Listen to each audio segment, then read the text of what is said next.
Assalamualaikum warahmatullahi wabarakatuh. Perkenalkan, saya Firza Husninul Fadila dengan NIM 01121027 Prodi Akuntansi. Pada kesempatan kali saya akan mempresentasikan materi tentang restrukturisasi perusahaan dari matkul seminar keuangan dengan dosen Dr. Agus Sukoco STMM. Restrukturisasi perusahaan. Restrukturisasi adalah sebagai perubahan kepemilikan, campuran bisnis, aset, mencampur, dan aliansi dengan maksud untuk memaksimalkan kekayaan pemegang saham dan meningkatkan nilai perusahaan. Menurut Sulaiman tahun 2012. Noley, Swanson, dan Marshall tahun 2012 mendefinisikan restrukturisasi sebagai tindakan untuk menata ulang struktur hukum, kepemilikan, operasional, atau struktur lain dari sebuah perusahaan dengan tujuan membuatnya lebih menguntungkan dan lebih baik. Jenis-jenis restrukturisasi perusahaan. Menurut Ley dan Sudarsanam tahun 1997 dan Egener tahun 2010 mengkategorisasi jenis restrukturisasi perusahaan sebagai berikut. 1. Restrukturisasi keuangan. Restrukturisasi keuangan merupakan perubahan substansial dalam struktur keuangan perusahaan atau kepemilikan atau kontrol yang dirancang untuk meningkatkan nilai perusahaan. Biasanya ada kesepakatan dengan pihak ketiga untuk memutuskan klaim kreditor berdasarkan persyaratan dan ketentuan tertentu. Menurut Lelpit dan Fellowship tahun 2013. Restrukturisasi portofolio. Restrukturisasi portofolio adalah mengubah konfigurasi portofolio dengan menjual aset atau jenis aset yang tidak diinginkan dan menggantikan dengan aset pilihan.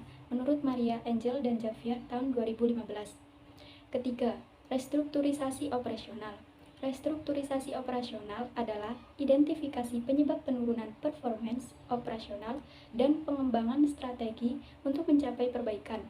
Artinya, restrukturisasi operasional berfokus pada profitabilitas operasi. Keempat, restrukturisasi manajerial merupakan penyusunan ulang komposisi manajemen, struktur organisasi, pembagian kerja, sistem operasional, dan hal lain-lain yang berkaitan dengan masalah manajerial dan organisasi. Restrukturisasi manajerial terdiri dari perubahan dalam eksekutif puncak manajemen perusahaan. Restrukturisasi organisasi.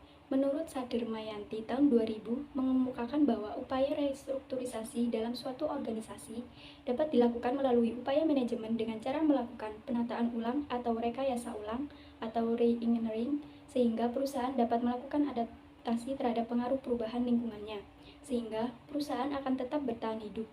Adapun tujuan dari restrukturisasi menurut Willard dan Kelly tahun 1995 adalah menyiapkan perusahaan atau organisasi untuk dapat mencapai tingkat kompetisi yang digunakan. Hal ini berhubungan dengan organisasi yang ramping dan fit. Menurut Wastistiono tahun 2001, perubahan kebijakan otonomi perlu diikuti dengan penataan kembali organisasi pemerintah daerah secara mendasar. Penataan tersebut dapat berupa, yang pertama, perubahan unit organisasi, 2. Penggabungan organisasi yang sudah ada, 3. Penghapusan unit-unit organisasi yang sudah ada, dan 4. Perubahan bentuk unit-unit yang sudah ada. Menurut Sarun Dajang tahun 2001, ada dua tuntutan yang menyertai perlunya restrukturisasi organisasi pemerintah daerah yaitu 1. Sebagai tuntutan global yang merupakan konsekuensi perubahan yang dibawa oleh arus globalisasi, 2. Masyarakat telah meningkat pengetahuan dan keterampilannya sebagai konsekuensi dari perkembangan ilmu pengetahuan dan teknologi, serta informasi yang telah menembus batas-batas keterisolasian. Sekian presentasi dari saya, apabila ada salah kata mohon dimaafkan. Wassalamualaikum warahmatullahi wabarakatuh.